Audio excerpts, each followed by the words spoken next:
favorite movies.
What's going on? Mic check 1 2.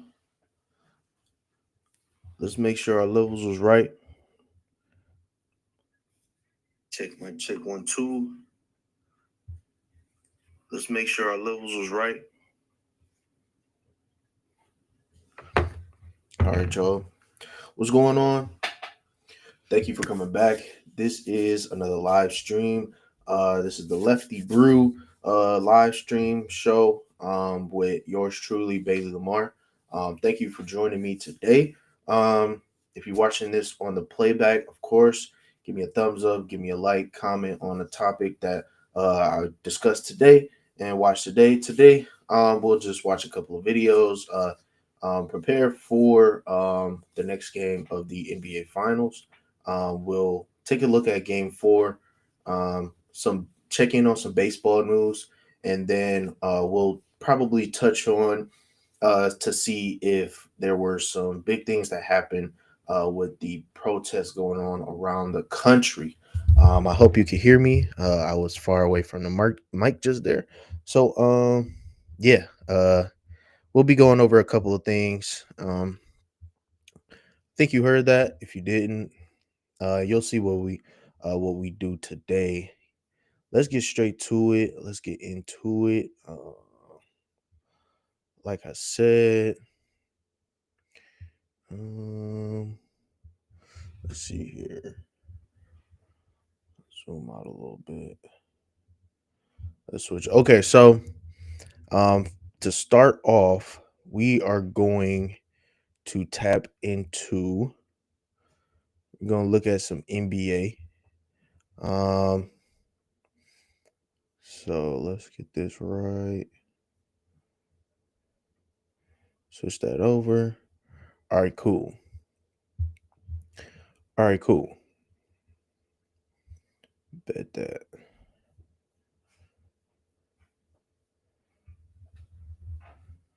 Let's go full screen with it. All right, bet. So we're gonna start off here with game four of the NBA Finals. If you don't know, um, the Oklahoma City Thunder tied it up The series is now tied 2-2 going to OKC, going back to OKC. And going back to OKC means that Indiana could be in some trouble. Let's see. I was watching this game, and the last couple of minutes were the most important minutes in this game. So that fourth quarter was really, really important.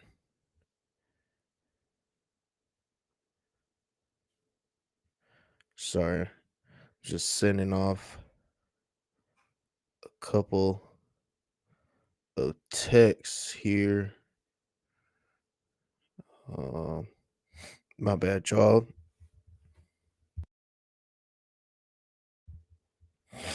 Bear with me. Bear with me.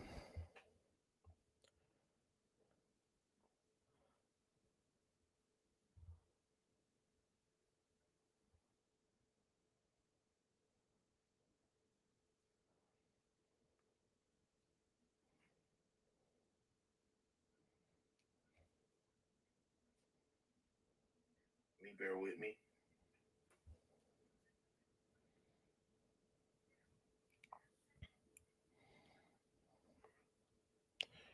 All right, I'm just trying to make sure everything.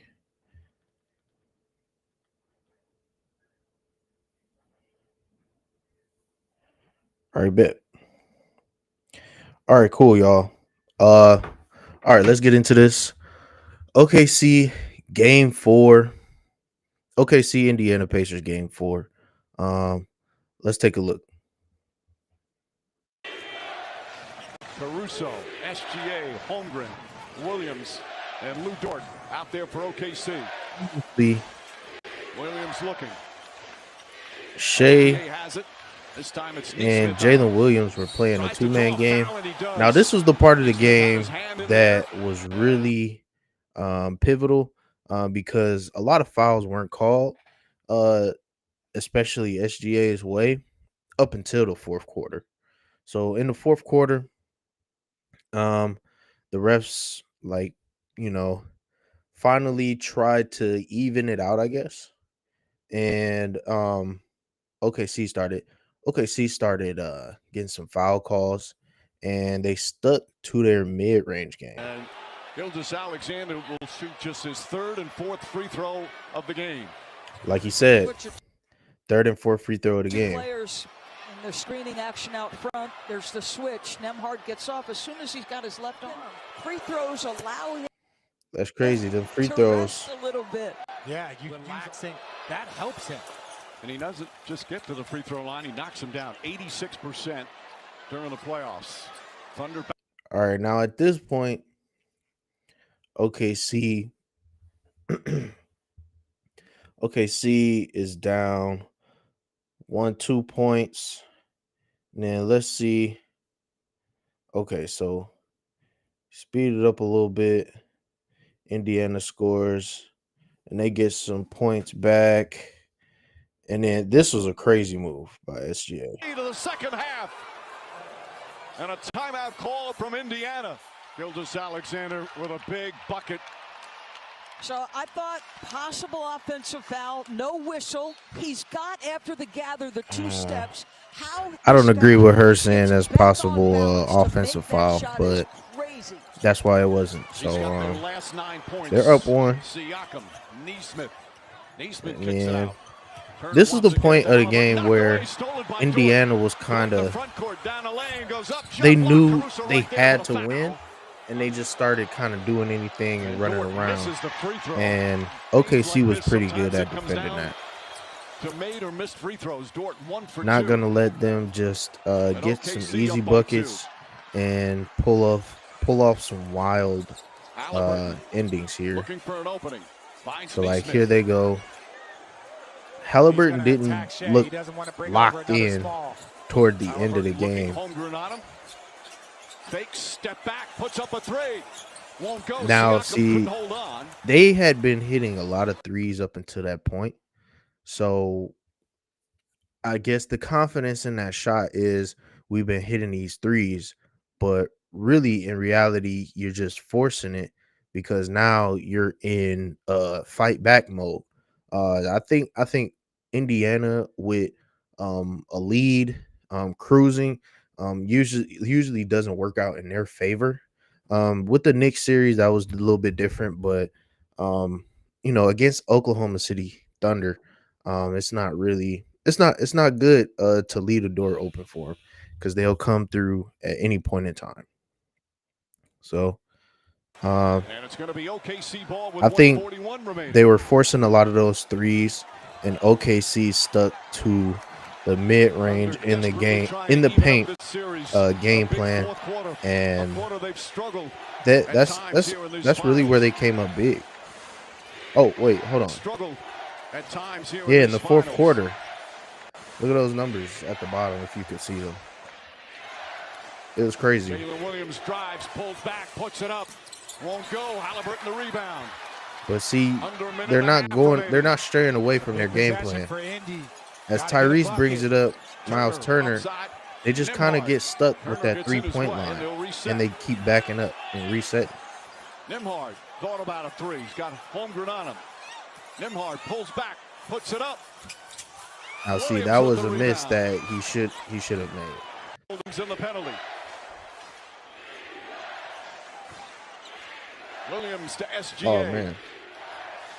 Alexander spins, turns, shoots. Oh man.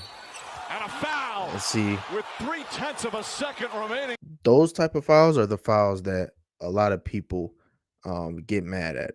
But at the end of the day, if you call it on one end, you got to call it at the other. But he's going to the line for some more. And see, as you see the league continue to grow, and the Pacers just not making shots and making mistakes. Mathurin misses the free throw. Unnecessary fouls and then missing free throws like that. You know what I'm saying? Timeout ball three and usually doesn't create a recipe, and fouls like that, bad fouls. So tough fall there. that was a really tough fall, but just missed a couple of free throws. Missing more free throws. That one goes down. Yeah, but at that point, it might have been too late, and he, another foul. Still time left. It's still a timeout left. Williams poked out of bounds last touch. They've got a back from the Pacer crowd. I think he hit his most free throws in the past 2 games in the fourth quarter. And that's really just a so that really was about it. I think game 5 will be game 5 might be even crazier. Might be even crazier, man. Game 5 might be a blowout for OKC. They might blow them out. Honestly, I can see them blowing the Pacers out, maybe by 15 at most. I don't think they'll let it get too crazy, but 15 might be that magic number. But yeah, let's kind of shoot over to baseball.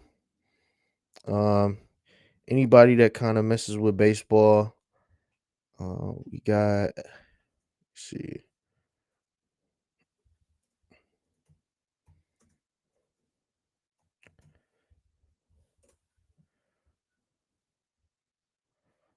So let's see here.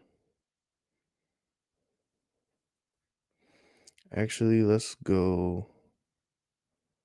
We might have to go. Might have to try X.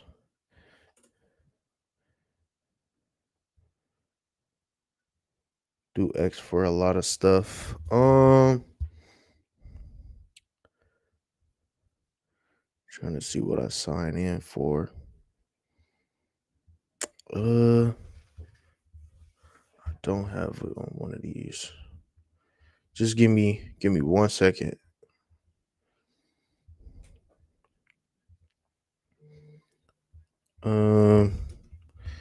Dang, I don't feel like doing that right now. So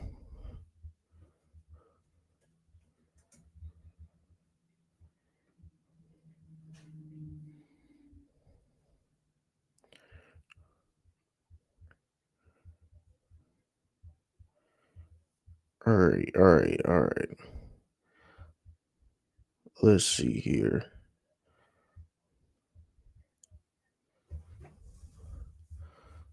Let's see what we can come up with.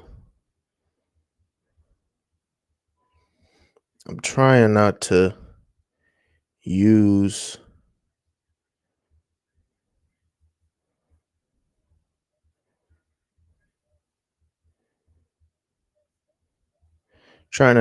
anything from a network that might like strike it down or something like that. Maybe this will be good.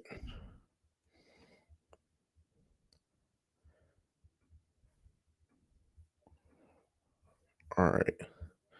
Let's get back to it. Let's see here. CBS Sports national baseball reporter Jillian McWilliams, who's been all over this report, and it's been a controversial few months for Rafael Devers in Boston, dating back to spring training and that move to DH. Here's what he had to say in spring training when he was asked about the move. So are you saying if they ask you to DH, you won't do it? No. Can you expand on that? I played third. Sorry, just to back up. What if they... See, they brought Alex Bregman in, and Bregman plays third. And instantly, like anybody that saw Bregman sign with the Boston Red Sox knew that it was going to be a matter of time before Devers moved out. Like Devers is not. I don't even know why, unless the organization just wanted him like out or whatever in general and wanted to move him in general. But man, how you gonna sign a high free a free agent third baseman, when you have an all-star third baseman right there? Like that doesn't make any sense, and expect him to move to DH when he's only what 27, 28. So you're saying there's a limited life on him playing third base, and he's not even 30 yet? And the guy that you bring in, Alex Bregman, is wait, how much? Hold on. Alex Bregman. He has won a World Series with the Astros, but you bring in a Bregman to play third base that's 31 years old. When you have a 28-year-old all-star at third base already. It didn't make sense when they signed him, they agreed to terms. So, you get this reaction. Like I hate to be funny or whatever. Some people might get offended, but it doesn't matter. Like Devers needs a translator. And when he gets asked about this, he's pissed off when he's like, bump the translator. I'm gonna tell y'all, no, I didn't. I'm not. No, I'm not playing with no. I'm not playing as no DH. Nothing that. I play third. They insist you have to DH. No. Even if they insist. He said, when the team insists on you playing DH, he's like, no, not at all. So, No. What about first base? No. Like I've been saying, that's my position, and I'm not just going to change on a whim like that. Jillian, no means no, but I want you to tell us why this shocking deal came together. I think the fallout for Devers started even before that. It started and when they went after Bregman in the first place. They didn't communicate that Rafael Devers that they were going after Alex Bregman. And then when it happened, he figured he would move to second base. Alex Bregman moved to second base, and he would be at third base. And then all of a sudden, it became a thing where Alex Bregman would be the third baseman, or they thought he'd be the third baseman. So it started there from a communication level, and then it sort of ended up saying, okay, he's going to DH, he's going to do his best for the team. However, Tristan Casas then got hurt. They then asked him to play first base, and he said no. Similar answer to what he said there. He said, you guys basically They photoshopped him in that uniform quick. told me to throw away my glove. You told me that I couldn't field, and that was going to be the DH. I'm getting comfortable in the DH spot. I'm not going to play first base. So they've had this, spin cycle of people that have been in and out from first base, from Abraham Toro to Romy Gonzalez, all guys that aren't position players that should be playing every day. However, the Red Sox have been put in a bad spot where they don't have a first baseman. Then Alex Bregman's on the IL. Now they didn't have a third baseman. So it's been a really, really crazy scene of events. This for me is crazier than the Mookie Betts trade, because the Mookie Betts trade, you knew it was going down.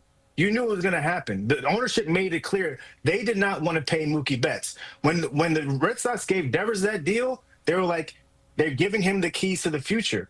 However, it didn't end up that way, and it's always keeps it interesting in Boston. Okay, you brought up. Yeah, so pretty much, they needed that to happen. Devers wanted that to happen. So, it sounded like an inevitable thing. It was an inevitable thing to me, in my opinion, that he was gonna get moved. He didn't show any signs of wanting to cooperate with whatever they were trying to make him do. So, now he is a San Francisco Giant, going from Boston to San Francisco. Definitely will probably be a culture shock. Going from Boston to San Francisco. A storied franchise to a franchise with some stories. Best way to put it. All right. Let us get into. Let's see if some protests happen with in LA today. Let's see if anything crazy happened. Again, I'm just looking, trying to see what's going on. Of course, nobody has any. No, it doesn't look like anybody is live right now because most likely nothing is happening. Fox. Let's see, Fox 11. Yeah, no, they're not doing anything, but it's an old stream. So basically, it looks like nothing has come about from these No King Day protests, and these ICE protests. It looks like everything pretty much. Hey, man, when people finally realize that they got something to lose, shit stops. Like, it stops. All of it just stops. When you realize that you got stuff to lose, then it's things are put into perspective for sure. I can't find anything, guys. Can't really find anything.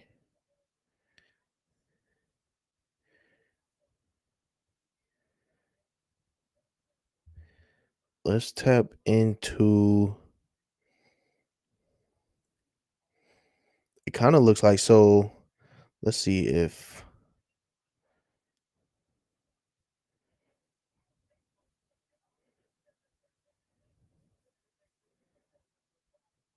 Dang.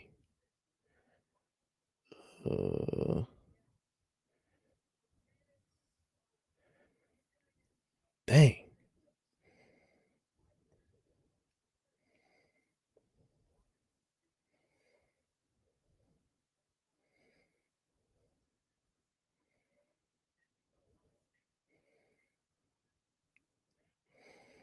Okay, so Minnesota, they have a Minnesota lawmaker that was shot and killed, and I think they have some new updated information on the arrest suspect. Let's let's tap in.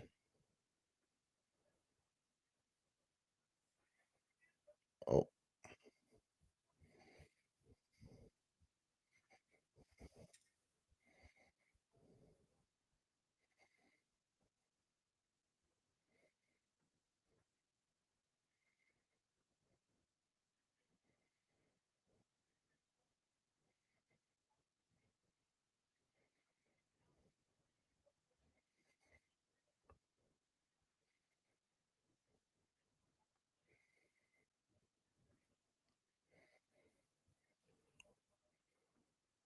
captured and could not harm anybody else. Yeah, so just to update those viewers and listeners that may yeah, let's just be see joining us, may have joined us online as we well, can which get we a know you do. update.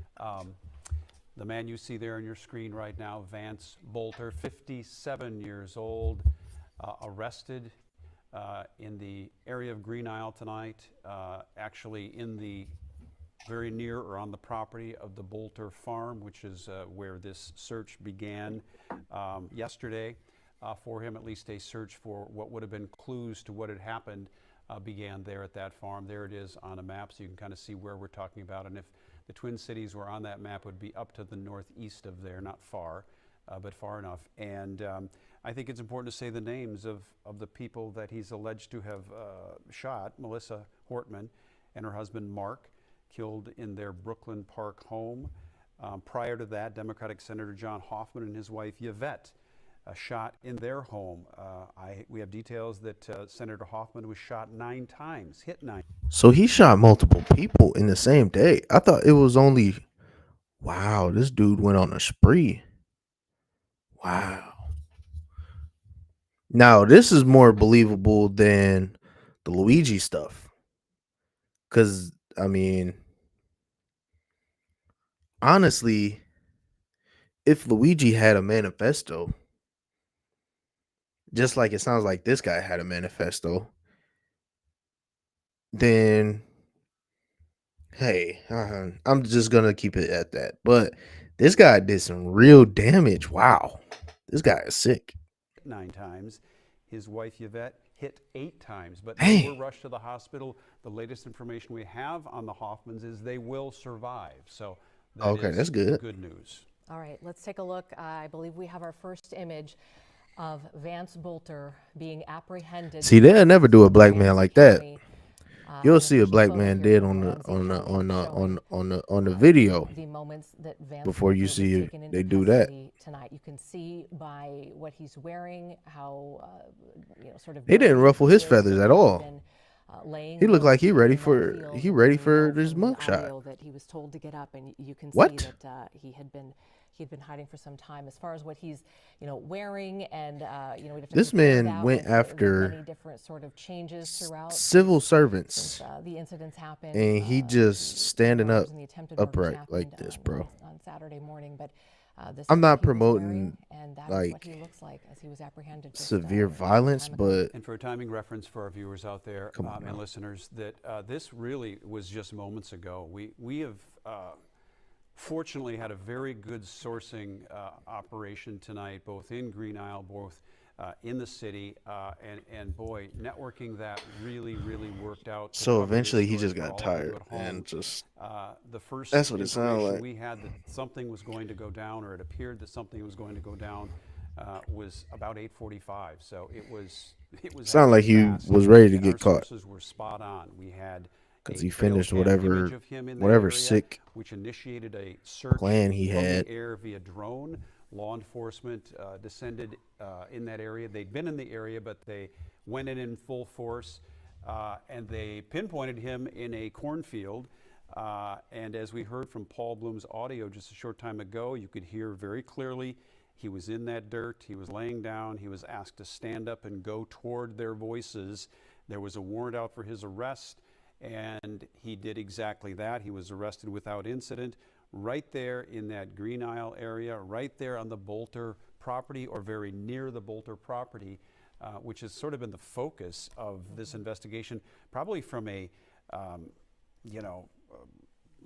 what initiated this thing from an evidence perspective. They needed to go through that property. To have him end up there is extremely interesting to law enforcement and to those of us. They just letting him do whatever, bro. Okay, let's. Okay, it sounds like our Paul Bloom has some new information for us. So, Paul, what have you got? Yeah, so I'm going to have to, read this. So forgive me for, taking eye contact. Thicker, fuller hair starts with Hims. Discover sprays, chews, and Belter charges of murder in the second degree with intent, not premeditated. The second count of that charge, and then a couple of counts of, oh my goodness, of obviously the attempted murders. But I just want to read a quick paragraph again. I have to process this in real time here. This is one of the paragraphs. So this is after the shooting at Melissa Hortman's house, Mark and Melissa Hortman. Quote, officers searched defendant's vehicle, registered to him. Again, that's that faux police car, the security car with the flashing lights. He had a phony police car. Because he encountered authorities and had to run out the back door. So again, officers. That's why I don't trust people driving on the roads with Ford Explorers and three AK-47 all the police. If you are a regular citizen and you drive around a car they use for law enforcement, canvassed the surrounding area and you should have your license revoked. A disassembled 9mm firearm, a mask. We know he was in that mask because you only intend for negativity, whether it is for people to slow down and move out your way because they think you cops, or four of the recovered firearms, like this guy. Next to the guns themselves. Additionally, investigators spoke with a person familiar with defendant who positively identified him as the man on the Champlin residence surveillance footage. So perhaps that puts that one image of him in the mask at the home. Can't be my friend driving around the police. Senator Hoffman. Nah, we weren't sure if that picture had come from the camera, which house, but would seem to be from these charges that it came from the Champlin home because defendant. It's more than enough affordable vehicles in the market. More than enough affordable vehicles in the market. Tonight, your complaint requests this warrant be sealed. So these charges were previously filed, but again, the weaponry, guys, we have to talk about that encounter. The cops checking the Hortman house. Tragically, they couldn't prevent what happened in that home in Brooklyn Park early Saturday morning. But what happens if he gets back in that car? They had that gun exchange with him on the curb. They had clearly he has lists, he has names, he has addresses. And if he gets out of that neighborhood in that car, who knows what happens? Instead, he's on foot. It would take them, 36 hours to bring him into custody alive. But so he has been taken into custody alive. That photo, you can't see that enough. Right there, taken into custody, Sibley County there, alive. He was. We played the audio, ordered to stand up, surrendered peacefully. But those officers.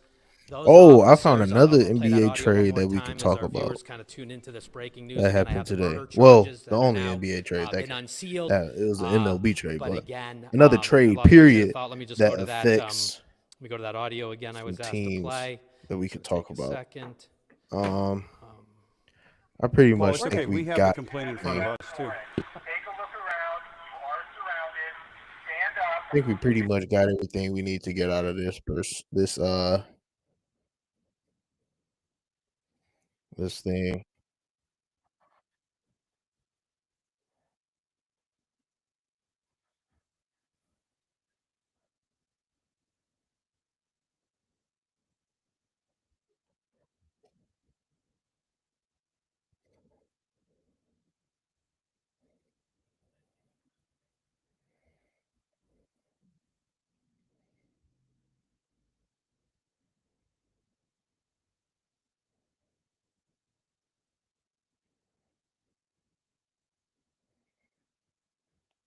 All right, so switching gears, go back to some NBA.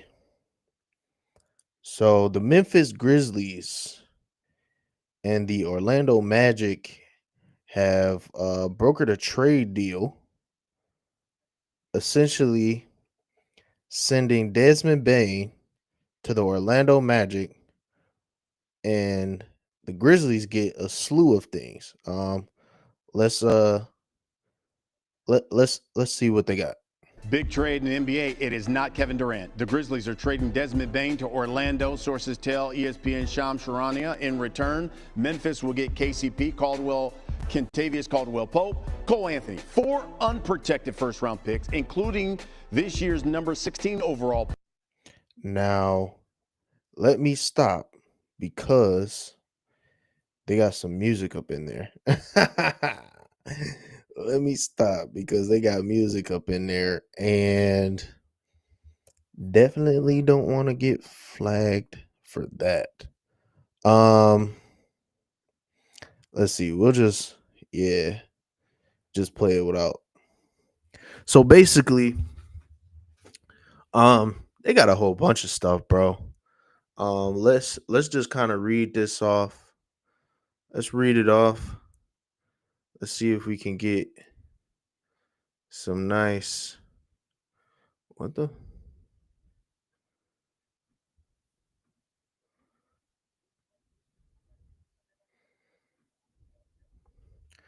All right, let's actually low key.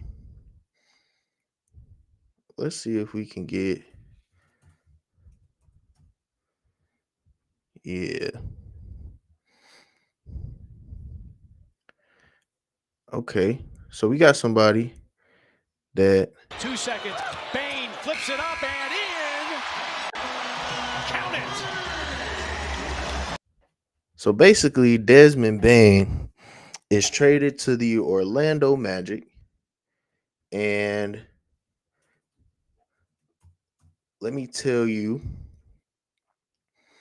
what the Grizzlies got for Desmond Bain. So the Grizzlies receive 1 Kentavious Caldwell-Pope, Cole Anthony, the 16th pick in the 2025 NBA draft, the 2026 first round pick via Phoenix, the 2028 first round pick, the 2029 first round pick swap, and 2030 first round pick. So essentially they got 3 first round picks. No. Excuse me. They got 5 first round picks because this year's draft, 26, 28, 29, 30. Now, I did see somewhere that some of those picks aren't fully locked in first round picks. So a pick swap in 29, that's probably not locked in, guaranteed first round. Later on, possibly Phoenix, that could possibly not be a first round pick, but on the trajectory that Phoenix is going, it could pan out to be another first round pick for next year. So let's see. So in an article, let's give credit where credit is due here. If you don't want to credit yourself, then okay, Jasmine Wimbush. Okay, so it says on paper this is a sizable haul for the Grizzlies. This is a team in need of some retooling after its 3rd round playoff exit in 5 years. And that really started when the team parted ways with Coach Taylor Jenkins before the postseason even started. That kind of went under the rug. I forgot about that. They did get rid of Taylor Jenkins. I think the Grizzlies might have gotten rid of him because Taylor Jenkins might have been too lenient and in tune with the younger players on the Grizzlies. Ja was going through a lot of stuff, a lot of injuries, and never a full healthy team. So, hey, you start with the coach before the postseason. Now you trade away one of your core members and get back a whole lot. This kind of sounds like a rebuild, a slow rebuild. because they still have Ja and, of course, Jaren Jackson Jr. being their star 1-2 for right now. But what it kind of smells to me like a slow rebuild. This looks like a slow rebuild. I think that they have a lot of things they have to work out.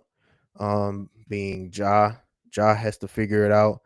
I think at this point, Ja might need a breath of fresh air. I think that Ja might be next. I think they keep Jaren.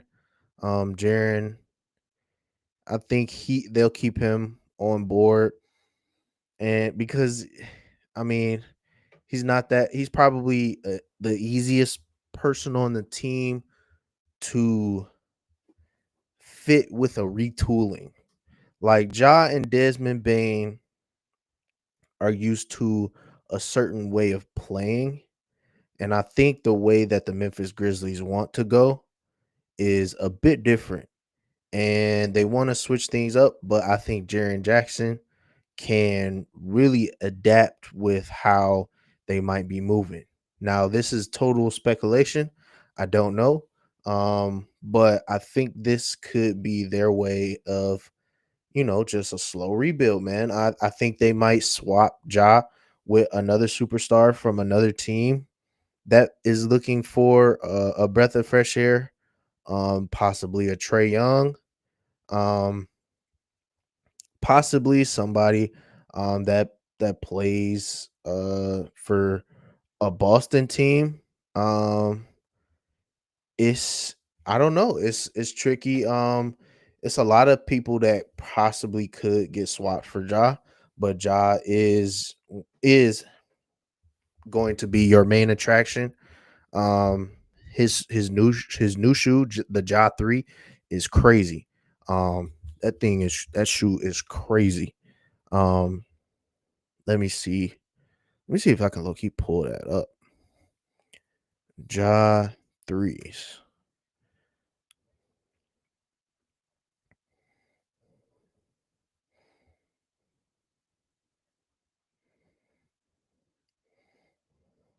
Bruh.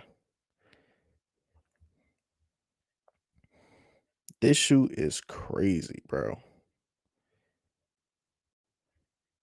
This shoe is crazy, bro. This shoe is crazy. That's a nice shoe, man. That's a really nice shoe. Now, when you are a superstar athlete with a shoe coming out that kind of looks like that looks like this, mm, it's hard. It's hard to move that person, but it's the NBA. It's the NBA. The NBA does not care. The owners group does not care. The owners group needs to see results, and a lot of times people don't think about that part. Ownership group needs to see results. They need to see results, and a lot of times they need to see them now. So, hey, just my opinion. I think Ja could be next on the trade block, and then I think they will go from there with all those draft picks that they got. They got some young guys that could pan out really well. Zach Edey, Gigi Jackson. Um, I think another guy. I think his name is Zaire or something like that. But he's been hurt too much, so I can see them kind of trying to move him as well. Maybe throw him into a trade deal. Honestly, I think anybody is fair game for Memphis right now, except for Jaren Jackson, Zach Edey, Gigi Jackson, and maybe one or two other players. But honestly, I think they're ready to clean it up a little bit. Okay. Uh so I think that will be all from me today. Um Pretty late. Gotta go to work tomorrow. So um really appreciate all of you for watching today. I hope that I could get better for you all, and I hope that we will continue to rock like this. Again, please, please, please give me a like, comment below. Please, just whatever you can, please help me out. Trying to get up there, trying to move up, and I appreciate everyone. And peace.